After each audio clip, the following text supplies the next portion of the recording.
देखिए, लालपुर पांडेपुर थाना क्षेत्र में 6 तारीख को एक एफआईआर लिखी गई थी, जिसमें एक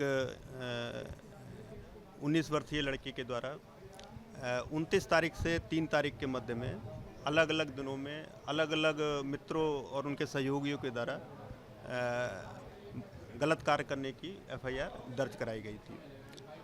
उस मुकदमे में अब तक 14 लोग पुलिस ने लड़की के बयान और के आधार पर और अन्य एविडेंस के आधार पर अब तक जेल भेजा था। आज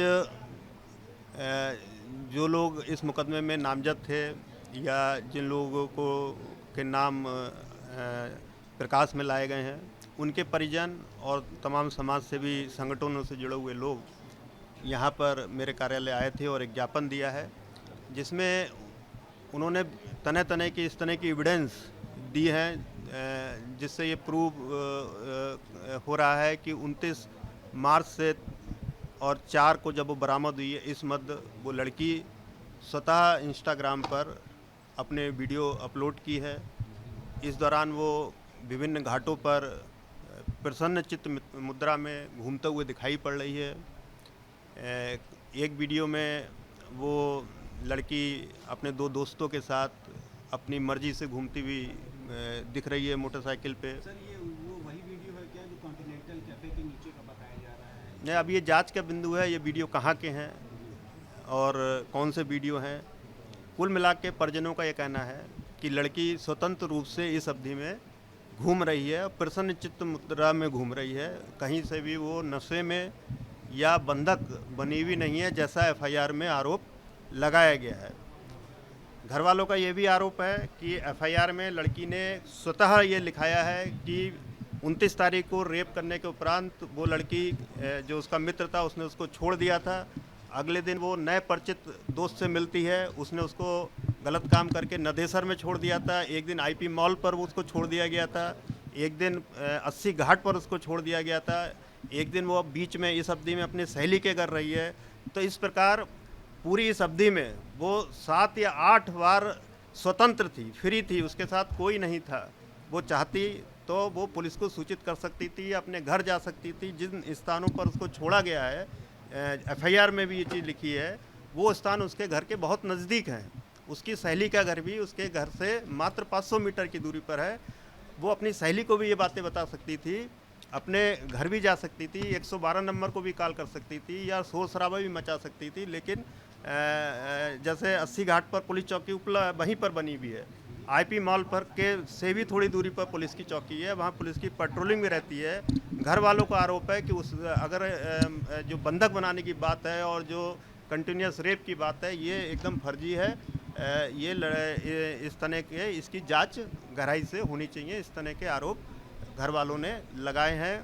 घर वालों का ये भी कहना है कि 23 लोग यदि इस पीड़िता के साथ रेप करते हैं तो मेडिकल में इनके लड़की के कोई भी चोट नहीं आई है, इसलिए कोई साइन ऑफ स्ट्रगल नहीं है, इसलिए यह घटना फर्जी है, ऐसा घर वालों के आरोप हैं। पुलिस ने अभी तक जांच में क्या पाया? इसीलिए इस घटनाक्रम को देखते हुए, इसकी गंभीरता को देखते हुए इसमें एक एसआईटी का गठन किया गया है, जिसमें एक डीसीपी, एक lady IPS officer additional DCP rank की, एक एसीपी, सर्वेलांस और एसओजी हमारी, इसके अलावा एक इंस्पेक्टर लेवल के आईओ को इसमें सम्मिलित किया गया है।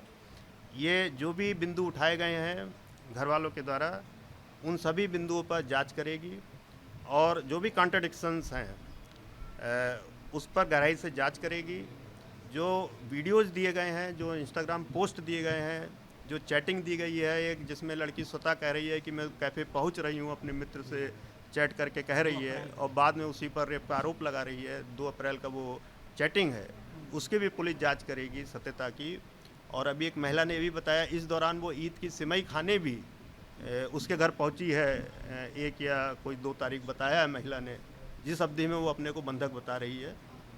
तो इन सभी बिंदुओं की गहराई से पुलिस जांच करेगी और ये सुनिश्चित करेगी कि सबके साथ न्याय हो, लड़की के साथ भी न्याय हो और कोई निर्दोष व्यक्ति भी जेल ना जाए। सर, अगर पुलिस को गुमराह किया जाता है जो फैब्रिकेटेड तरीके से एविडेंस वगैरह इस तरह से क्रिएट करके, तो क्या जो इस तरह की हरकत कर रहा है उनके विरुद्ध भी कार्रवाई हो सकती है अगर दोषी पाया जाता है प्रथम दृष्टया? देखिए, घर वालों का आरोप है कि इस परिवार ने 12 लोगों को इस एफआईआर में नामजद किया, किंतु बाद में 3 लोगों से, जैसा उनका कहना है कि कुछ लोभ प्राप्त करके कोर्ट में 3 लोगों का नाम लेने से मना कर दिया। इसी प्रकार इन्होंने आरोप लगाया है कि इनसे भी विभिन्न स्रोतों से पैसे की मांग की जा रही है। इस बिंदु पर भी एसआईटी जांच करेगी।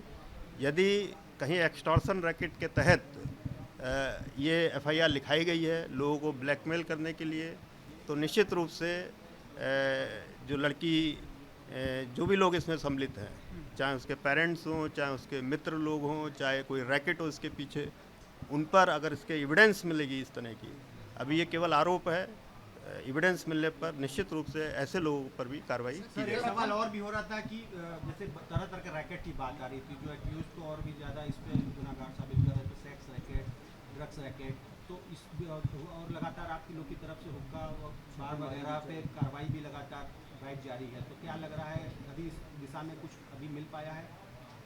देखिए, अभी हमारा पूरा प्रयास इस एफआईआर में एविडेंस कलेक्ट करना, और जो आज नए तथ्य आए हैं उन पर एसआईटी एविडेंस कलेक्ट करेगी।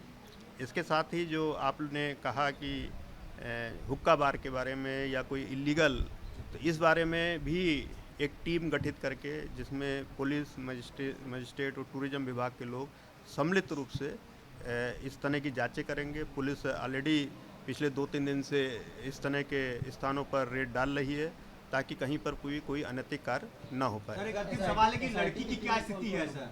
बता चुके हैं, लड़की की क्या स्थिति है? देखिए, जो मेडिकल रिपोर्ट है उसके अनुसार लड़की सामान्य है, उसके किसी भी तरह की एक्सटर्नल इंजरी नहीं है। सर, एक अंतिम सवाल ये है कि जिस तरीके से एफआईआर लिखवाया गया, उस एफआईआर में, उस तहरीर में साफ दिखाई दे रहा है कि लड़की एक जगह से दूसरे से तीसरे जगह जा रही है और उस दौरान वो अपने घर जाने की कोशिश नहीं करती है। क्या इस दिशा में पुलिस ने जांच की? और अभी जो 14 लोग जेल भेजे गए हैं, अगर बाद में ये पता चलता है कि कहीं ना कहीं से ये दोषी जो है, या हम अभी ये दोषी नहीं कह रहे हैं, आरोप जो लगाया गया है वो गलत है, तो क्या उस पर क्या न्याय मिलेगा जो आरोपी जेल गए हैं?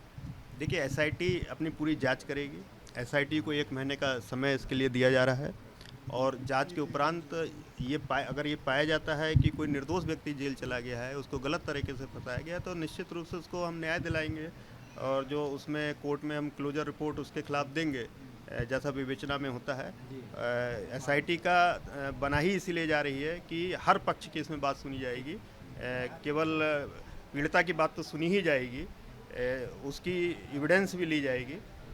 इस साथ ही जो लोग प्रश्न चिन्ह खड़े कर रहे हैं और जो नई एविडेंस दे रहे हैं, उन एविडेंस पर भी एसआईटी जांच करेगी। क्या सर, अंतिम सवाल है, क्या इसमें नज़रअंदाज नहीं किया जा सकता कि कुछ ऐसे लोग भी रहे हैं जो इसमें निर्दोष हैं, क्योंकि पीड़िता का बयान भी विभिन्न आया है, फिर उसके बाद उनके भी अभियुक्तों के परिजनों का ये कहना है कि जो तमाम सबूत दिए हैं, तो इससे नज़रअंदाज नहीं किया जा सकता कि कुछ ऐसे लोग भी रहे उसमें निर्दोष हैं? देखिए, अब ये एसआईटी जांच के बाद ही इस बारे में कुछ कहना संभव हो पाएगा।